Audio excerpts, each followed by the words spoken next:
तुलसीदास जी महाराज ने श्री राम जी के चरित्र का विस्तार किया मानस में। और मानस शब्द नीचे आया तो जितने भी जनमानस हैं संसार में, प्राणी हैं, वो समग्र प्राणियों को श्री तुलसीदास जी महाराज ने इस बात के लिए सचेत किया कि यदि तुम श्री राम को प्राप्त करना चाहते हो तो ऐ संसार के मानस प्राणियों, तुम्हें चरित्र का निर्माण करना पड़ेगा। यदि चरित्र का निर्माण हो गया तो निश्चित है कि राम मिलेंगे, विश्वास कर लेना। चरित्र निर्माण श्री राम की प्राप्ति का एक सरल उपाय है, सुगम उपाय है। चरित्र निर्माण हो गया और राम मिल जाएंगे, इसमें संदेह नहीं। और यदि हमारे चरित्र में हम कितने ही बड़े ज्ञानी क्यों ना हो जाएं, लेकिन चरित्र का निर्माण यदि हमारे जीवन में नहीं हुआ है तो हमें राम नहीं मिलेंगे।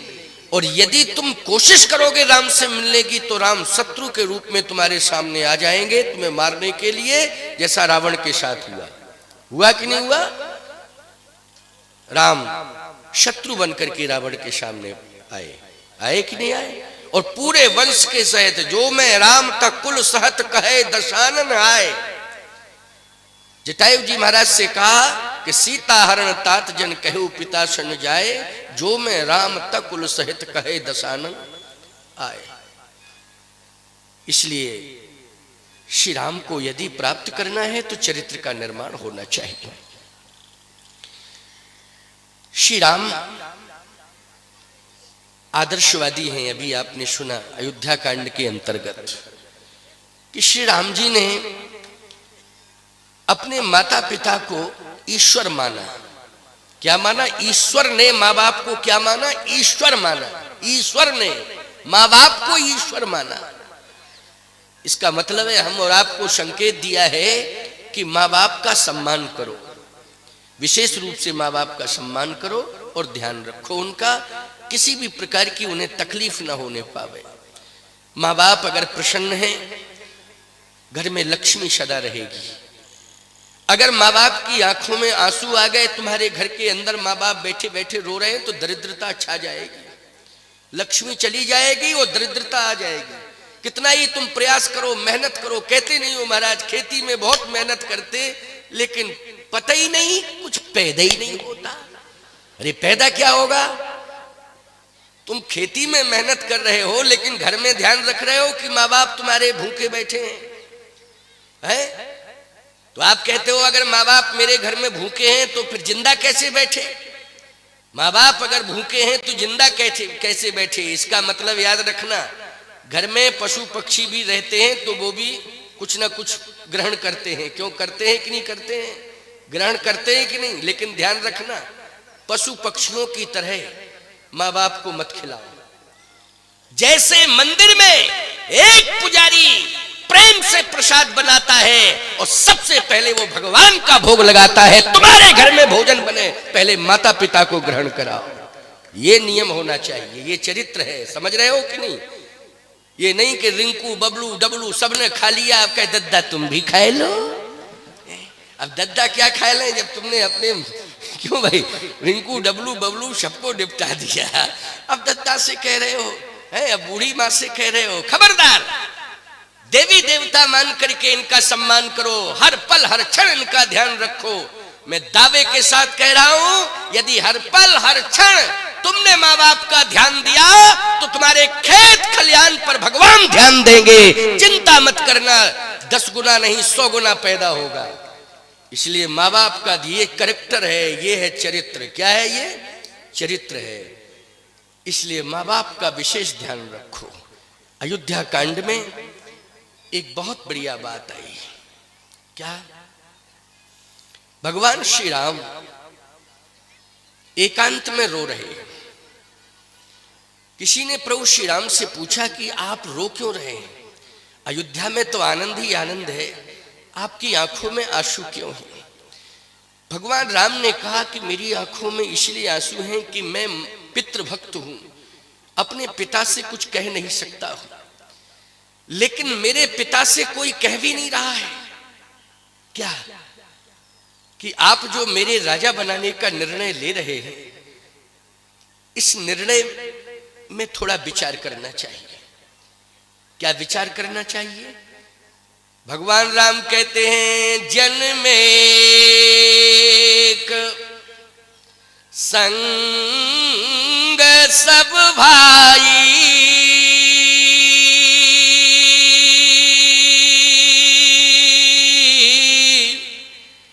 भोजन शयन के लिए लड़काई। ये पिता के पुण्यों का ही प्रभाव है, माता पिता के पुण्यों का प्रभाव है कि हम सभी भाई एक साथ जन्म लिए। देखो एकता एक साथ आई, बोलो आई कि नहीं आई? एक साथ भाइयों का जन्म हुआ, और जन्म एक साथ हो जाता चलो कोई बात नहीं, ये संयोग की बात है, लेकिन विवाह भी एक साथ हुआ, प्रत्येक संस्कार एक साथ हुए, विवाह संस्कार एक साथ हुआ। बोलो हुआ कि नहीं हुआ? इससे बढ़िया एकता की नजीर कोई हो सकती है? बोलो भाई, कोई माई का लाल बताए उदाहरण एकता का जो रामचरितमानस में चक्रवर्ती सम्राट महाराज श्री दशरथ के यहां देखने को मिल रहा है। ऐसी एकता विश्व में कहीं किसी खानदान में देखने को नहीं मिली। रामायण ठीक से पढ़ना चाहिए, अयोध्या में ये एकता देखने को मिल रही है। लेकिन आज राज्य के पीछे भाइयों को अलग किया जा रहा है। ये संपत्ति, ये राज्य, मैं इसका त्याग करता हूं, भगवान राम कह रहे हैं। बोलो भाई को महत्व दिया प्रभु राम ने कि संपत्ति को महत्व दिया, राज्य को महत्व दिया? भगवान ने भाइयों को महत्व दिया। बोलो दिया कि नहीं? और कहते हैं मैं पिताश्री से नहीं कह पा रहा हूं, लेकिन मेरे हृदय की बात कोई कह तो दे मेरे पिताश्री से कि राम एकांत में बैठे बैठे रो रहे हैं, कम से कम उनकी अंतर वेदना को समझा जाए।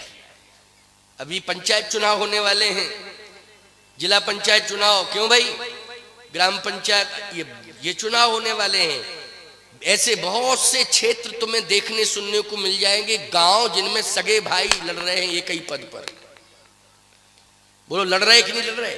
और ऐसा भी तुम्हें कहते हुए सुनाई दे जाएगा कि वो भाई घर घर में जाए के कहेगा वोट देना भैया तो हमें देना, और हमें नहीं देना तो हमारे भाई को भी मत देना, भले ही फलाने को दे देना, फलाने को दे देना। क्यों गलत कह रहा हूं क्या मैं? ये विडंबना। अरे धिक्कार है तुम्हारी जिंदगी को।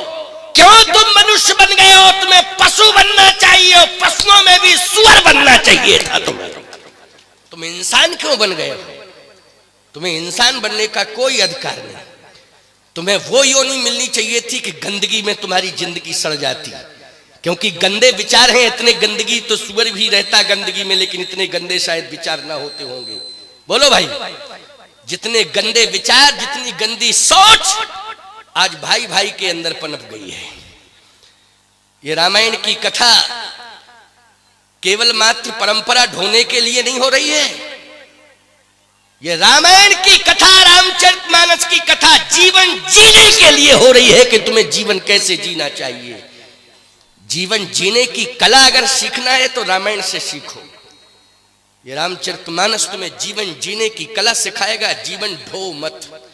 आपस में विरोध कर रहे हो, जीवन ढोना है कि नहीं? माँ बाप रो रहे हैं, हमारी औलादें लड़ रही हैं, ये हमारी संतानें आपस में लड़ रही हैं। ये दुर्दिन देखने के लिए हम आज जिंदा बैठे हैं। हे भगवान, अब तो मुझे उठा लो, ये दुर्दिन हमें देखने को न मिले, क्योंकि आपस में ही लड़ रहे हैं। बोलो। और जरा बहुओं से मैं कहना चाहता हूं कि तुम ही समझा दिया करो कम से कम। अरे भाई, तुम्हारी बात अगर मानते हैं तो तुम ही समझाओ। अरे हमारी बात, हमारा संदेश तुम पहुंचा दो कि महाराज आए थे, वो कह गए थे, तो बात मानो, प्रेम से रहो, कम से कम इतना ही करो। हमें तसल्ली होगी, हमारा आना सार्थक हो जाएगा, ये हमारी यात्रा व्यर्थ नहीं जाएगी। बोलो भाई, हमारी यात्रा व्यर्थ नहीं जाएगी, हमारा आना सार्थक हो जाएगा। हमारी मदद करो, परिवार टूटने से बचाओ, रूठने से बचाओ, विखंडित होने से बचाओ। समझाओ, एकांत में अपने पति को समझाओ। क्या समझाना है, ज्यादा कुछ मत कहना।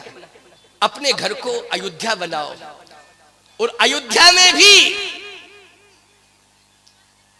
आप, मेरी इच्छा है कि आप श्री राम का चरित्र अपनाएं और मैं सीता का चरित्र अपनाऊं। सीता राम की परंपरा लागू करना है अपने परिवार में। क्यों, इतना कहने में क्या हानि है? इतना कहने में हानि नहीं है, कि ये कहोगी कि खरदूषण बन जाओ, कुंभकर्ण बन जाओ, ये समझाओगी क्या? नहीं नहीं, राम बनना है, राम का चरित्र अपनाना है। करैक्टर, चरित्र का निर्माण श्री राम जैसा होना चाहिए। हम सीता बने, तुम राम बनो। संपत्ति के पीछे विवाद नहीं करना है। श्री राम और सीता के चरित्र की स्थापना करनी है, वो आदर्श स्थापित करना है। इसलिए राम सीता बन करके हम अपने घर परिवार को संचालित करें। कम से कम इतने 2 शब्द जरूर बोल देना। भगवान राम कह रहे हैं, जन्मेक संग सब भाई, भोजन शयन के लिए लड़काई, करण वेद उपबीत विवाह, संग संग सब भय उछा, लेकिन विमल वंश मह अनुचित एकू,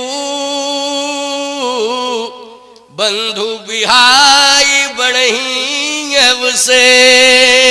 कोई अंचित हो रहा है, ये पवित्र वंश में कलंक लगने जा रहा है। इस वंश में कलंक लगने पावे है सूर्य नारायण भगवान।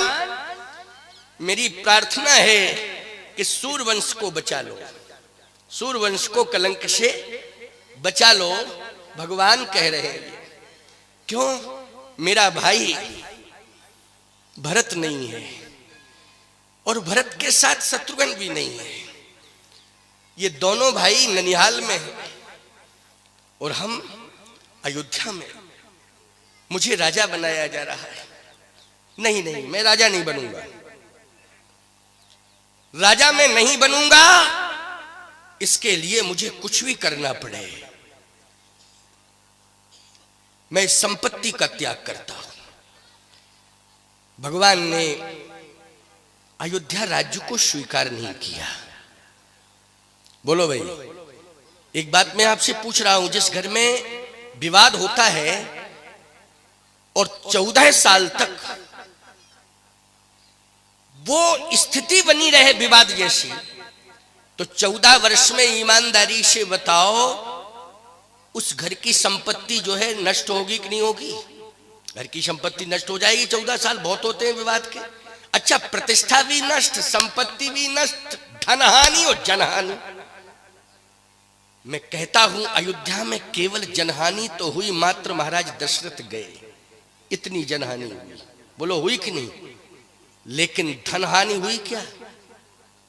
और सुन लो, 14 साल में दशरथ जी की बात छोड़ो, रघुवंश, सूर्यवंश, इक्ष्वाकु वंश की बात छोड़ो, इतना बढ़िया 14 साल में नियंत्रण रहा श्री राम जी की मंगल कामना से कि 14 साल में अयोध्या में कोई मरा ही नहीं, कोई नहीं मरा 14 साल। क्यों? अगर बता देना, कल परसों तक बताना खोज के कि भाई मरा हो तो बता देना ना, तुम तो बहुत अच्छे ज्ञानी ध्यानी श्रोता हो भाई। हाँ, क्यों भाई? गांव गांव में चौपालों पे बैठ करके लोग अनेक भाव खोजते हैं, ऐसे ऐसे भाव खोजते हैं जो वाल्मीकि को तुलसीदास जी भी नहीं निकाल पाए भाव। ऐसे भाव निकाल रहे हैं लोग बैठ के गांव गांव में। क्यों भाई? चौपालों पे बैठ करके, चबूतरों पे बैठ करके। तुलसीदास जी भी परेशान रहते हैं कि भैया हम नहीं निकाल पाए ऐसे भाव, जैसे भाव आज के लोग निकाल रहे हैं। इसलिए मैं कहना चाहता हूं कि बता दे कोई माई का लाल प्रमाण, 2 दिन रहूंगा, कल और परसों। कल परसों में जरा बता देना कि 14 साल में दशरथ जी महाराज के अलावा कोई मरा हो अयोध्या में, किसी की मृत्यु हुई? कोई प्रमाण नहीं। बहुत खोजा लोगों ने, कई जगह मैंने इस प्रश्न को रखा, इस प्रश्न को मैंने बहुत जगह रखा भारत के प्राय मंचों पर, लेकिन आज तक तो कोई बता नहीं पाया। क्योंकि मरा ही नहीं है तो क्या बता, जबरदस्ती क्या, जबरदस्ती कैसे करोगे भाई, बताने की कोशिश करोगे। जनता में कोई नहीं मरा, खानदान की बात छोड़ो, बोलो इसका मतलब है कि घर घर की रक्षा हुई है। बोलो हुई है घर घर की रक्षा की। दूसरी बात, 10 गुना खजाना बढ़ गया 14 साल में, 10 गुना खजाना बढ़ा, 10 गुना खजाना बढ़ा 14 साल में। कोई मरा नहीं, और मरने की बात छोड़ो, कोई बीमार भी नहीं हुआ 14 साल में। कोई व्यक्ति बीमार नहीं हुआ 14 साल बाद। देखा तो सब निरोगी हैं, सब निरोगी हैं। इससे बढ़िया बात और क्या हो सकती, बोलो, कि कोई बीमार ना हुआ हो, कोई मरा ना हो, और संपत्ति 10 गुनी बढ़ी हो, और केवल एक वंश की नहीं, घर घर की। इससे बढ़िया व्यवस्था दूसरी हो नहीं सकती है। और इस व्यवस्था को कायम किसने किया है? इस व्यवस्था को कायम करने में 2 ही महापुरुष हैं। एक तो स्वयं भगवान राम जो परमात्मा के रूप में हैं, और दूसरे श्री भरत जी महाराज जो महात्मा के रूप में हैं। परमात्मा और महात्मा दोनों ने इस व्यवस्था को व्यवस्थित किया। इसलिए रामायण को पढ़ना चाहिए, मन लगा के पढ़ना चाहिए। और सहयोग किसने किया? कौशल्या माँ ने सहयोग किया। तुम कौशल्या हो, जितनी बूढ़ी बैठी हैं, बूढ़ी माताएं जो बैठी हैं, वो क्या है? कौशल्या। कौशल्या ने सहयोग किया। समझ रही हो कि नहीं? अच्छा एक बात बताओ, केकई के ऊपर पूरा दोषारोपण कर दिया, सब मिल दे केकई गाली, सब केकई को गालियां दे रहे थे। जब भरत जी नहीं आए थे अयोध्या में तो सब गालियां दे रहे थे कि नहीं? लेकिन 14 साल तक केकई सुरक्षित रही कि नहीं रही? नहीं, 14 साल में तो केकई रहती क्या? 14 दिन महाराज दशरथ की मृत्यु के बाद 14 दिन नहीं रहती, प्राण ही निकल जाते कि राम चले गए, पति की मृत्यु हो गई, कलंक मुझे लगा, अब मैं जी के क्या करूंगी। लेकिन कौशल्या ने जिलाया है उसे। केकई को किसने जिलाया? जब जब मरने की बात करती थी तो कौशल्या जी समझा देती थी, नहीं नहीं मरना नहीं है, फिर राम के लिए जीना है। किसके लिए जीना है? राम के लिए जीना है। राम कह के गया है कि मैं लौट के आऊंगा, राम की बात पर विश्वास करो, राम के लिए जीना है। अरे पति चला गया है, लेकिन जगतपति ने कहा है कि मैं आऊंगा। तो बोलो, जगतपति जब स्वयं आने वाला है तो उसका इंतजार करना है। अरे पति चला जाता है तो पति के मरने के बाद जगतपति का ही तो सहारा रह जाता है। किसका रहता है बोलो? ये संतान अंतान का सहारा, ये तो बहिरंग व्यवस्था है। क्यों भाई? ये बहिरंग व्यवस्था है, ये लोक रीति है। किसी के जीवन से पति चला जाए तो लोग समझाने लगते हैं, बच्चे तो हैं, बच्चे तो हैं, बच्चे तो हैं, बच्चे तो हैं। अब बच्चे तो हैं, लेकिन बच्चे ध्यान देवें तब ना। बच्चे हैं, बच्चे हैं, बच्चे ध्यान दें तब ना। अरे कहने वाले कह के चले जाते, बच्चे तो हैं, बच्चे तो हैं, लेकिन उस समय वो बोलती नहीं, वो यही कह दे, तुम तो बच्चों से परेशान हो, तो हमारे बच्चों से क्या उम्मीद कर रहे हो? जब तुम खुद परेशान हो बच्चों से, तो हमारे बच्चों से क्या उम्मीद कर रहे हो? केवल एकमात्र सहारा होता है जगतपति का। सीधी सी बात साफ बोल रहा हूं। बच्चे अच्छी बात है, सेवा करें, ऐसे नवयुवकों को उदास